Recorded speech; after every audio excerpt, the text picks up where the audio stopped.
河山啊 set 啦。咁我哋咧就嚟到天水村啦，我哋就去翻我哋之前做一間 NGO 嗰度咧，咁就睇下我哋做咗嗰啲 project 係點樣啦，同埋咧同嗰度嗰啲同事傾下做出嚟嗰個服務使用者用起上嚟係點。Let's go。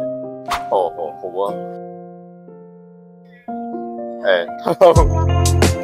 你好啊。但係我覺得你問我，但係你哋都有擺到啲嘢喺度。係啊，擺啲嘢，咁我覺得都 OK 嘅呢個環境咯。係啊，咁射燈啊，呢個位係好 OK。有冇開下啲燈帶？有啊，我哋有開燈帶，即係我覺得呢個位同埋佢哋話一入嚟係光猛咗嘅，成個感覺。OK， 啲使用者嘅 feedback 咧。因為我哋未正式做展覽咧，就冇咁多互動，但係其實佢哋開心嘅有呢啲，因為呢啲係佢哋整㗎，即係佢哋睇到自己好似作品有一貼，咁我覺得都係開心嘅。OK，所以呢個 area 係幾好貨咁樣用途嘅。好啊。